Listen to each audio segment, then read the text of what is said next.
Hai semuanya, Assalamualaikum. Kembali lagi di video reaction saya kali ini guys. Oke, semoga semuanya sehat selalu. Nah, kali ini saya mau tengok video pembahasan tentang ini ya. Banyak negara luar tertarik mengadopsi ideologi Pancasila. So jangan lama-lama lagi, mari sama-sama tengok video ini. Let's go.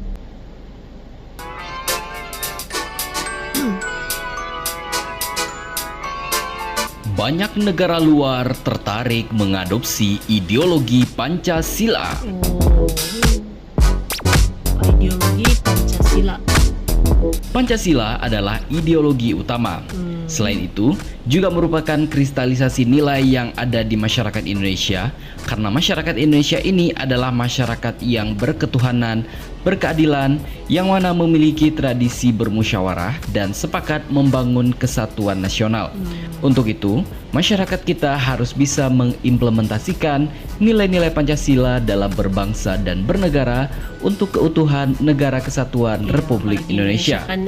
Peneliti di Lembaga Penelitian, Pendidikan dan Penerangan Ekonomi dan Sosial atau LP3ES, Adnan menjelaskan, Pancasila adalah sebuah karya besar para founding father bangsa Indonesia, sebab dapat meracik sebuah ideologi jalan tengah di luar ideologi yang ada di dunia saat ini. Bahkan terbukti selama 73 tahun ideologi tersebut dapat diterapkan dengan baik.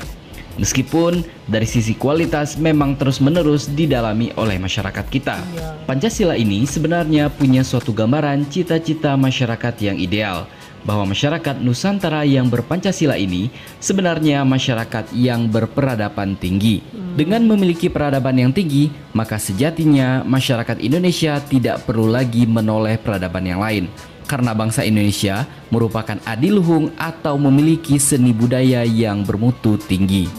Jadi dengan begitu, tidak perlu ada imajinasi liar yang ingin mengganti Pancasila dengan ideologi di luar Pancasila. Menurutnya, bahkan banyak negara-negara lain mengamati perkembangan Pancasila, mengaguminya, dan bahkan sebagian lagi ada negara yang ingin meniru ideologi Pancasila sebagai ideologi jalan tengah di negara mereka. Karena itu, terasa aneh jika masyarakat Indonesia sebagiannya menolak dan mengakibatkan perpecahan di negara kita ini. Negara luar saja banyak yang ingin mencontoh dan meniru Pancasila. Kan sangat aneh kalau justru masyarakat kita yang ingin meninggalkan Pancasila. Tentunya ini akan sangat berbahaya. Begitu ujarnya. Namun demikian, dirinya mengakui bahwa sejak reformasi bergulir, pelajaran yang mengandung Pancasila di lembaga-lembaga pendidikan seperti agak berkurang akibat terjadinya gelombang liberalisasi di negara lain. Membuat masyarakat Indonesia mulai banyak menengok pada ideologi lain. Mereka ini terpengaruh ideologi barat yang ada di Eropa atau Amerika. Juga ada dari mereka yang terpengaruh ideologi dari negara-negara lainnya. Ia menambahkan, sejak reformasi bangsa Indonesia seperti kurang percaya diri dengan ideologi Pancasila. Sebab selama ini hanya ditampilkan menjadi ideologi tertutup yang represif. Karena itu, sudah saatnya Pancasila muncul ke permukaan sebagai ideologi terbuka yang dinamis, dialogis, dan meletakkan masyarakat menjadi subjek, sehingga mampu membentengi masyarakat dari paham yang bersifat negatif tentunya. Pancasila juga harus diletakkan pada people nationalism, karena ideologi Pancasila selama ini hanya pada level negara. Begitu tegasnya. Untuk membangkitkan semangat nilai Pancasila dalam membangun negara ini, ia berharap tidak hanya didengungkan di level negara atau pemerintahan saja, walau kini ada lembaga bernama Badan Pembina Ideologi Pancasila atau BPIP. Sebab melalui organisasi-organisasi besar yang ada di Indonesia juga harus diberikan ruang sebagai kekuatan besar untuk membangkitkan nilai-nilai Pancasila. Karena hal ini bisa menjadi penangkal dari perkembangan berbagai ideologi yang mencoba menyusupi negara kita tercinta. Rohaniawan sekaligus pengamat sosial Beni Susetio menilai, nilai-nilai Pancasila sebenarnya tidak hanya relevan bagi bangsa Indonesia.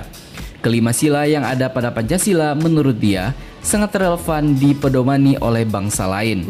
Pancasila juga dibutuhkan bangsa dan negara lain. Karena pada kenyataannya, Indonesia dengan Pancasilanya ada ribuan suku tidak masalah. Sedangkan negara lain itu kecil saja jadi masalah. Begitu ujar Walaupun Beni ada di Kompleks kepelbagaian Istana gitu. Presiden pada hari Sabtu 2 Agustus 2017 yang lalu. Ia mengatakan Pancasila berpotensi menjadi sebuah ideologi alternatif dunia pada masa depan. Ketika sebuah ideologi tidak lagi relevan, maka Pancasila bisa hadir sebagai penggantinya. Sudah saatnya Pancasila menjadi ideologi alternatif. Saat ideologi lain mengalami masalah, justru Pancasila dengan nilai-nilai humanismenya sangat dibutuhkan. Ia pun mengingatkan rakyat Indonesia memiliki tugas penting, yakni menjaga nilai-nilai Pancasila supaya tetap lestari seperti aslinya. Caranya dengan mengimplementasikan nilai-nilai Pancasila dalam kehidupan sehari-hari. Sumbangan besar kita semua adalah menjadikan Pancasila ini sebagai cara berpikir, cara bertindak, dan cara bernalar kita. Jadi memang Buat harus Pancasila dipahami menjadi sebuah maksud dasar tindakan. dan nilai-nilai Begitu tambah Beni. gitu kan. Pemerintah sudah cukup optimal melakukan upaya melanggengkan Pancasila. Salah satunya dengan menerbitkan Perpu nomor 2 tahun 2017 tentang organisasi kemasyarakatan.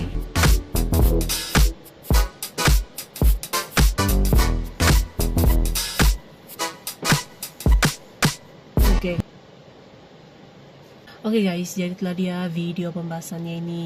Jadi Pancasila Indonesia. Jadi ada negara-negara lain juga yang mengagumi dan bahkan juga mahu menerapkan Pancasila, ideologi lah ya. Ideologi Pancasila Indonesia gitu. Jadi memang Pancasila ini adalah bukan hanya sebagai ideologi Pancasila gitu, tapi juga untuk menyatukan, memberikan nilai yang baik dalam kehidupan bermasyarakat gitu. Apalagi kalau di Indonesia kan kepelbagaiannya itu sangat besar gitu. Kepelbagaiannya itu ada macam-macam gitu kan, dari segi budayanya, agamanya, dan masyarakatnya yang berbilang kaum gitu kan. Jadi ideologi Pancasila ini memang harus diterapkan lah gitu ya dalam kehidupan bermasyarakat yang pelbagai di Indonesia gitu. Dan ini pun sangat dikagumi gitu kan, sangat dikagumi oleh negara luar dengan Pancasila yang dipegang gitu ya oleh masyarakat Indonesia gitu.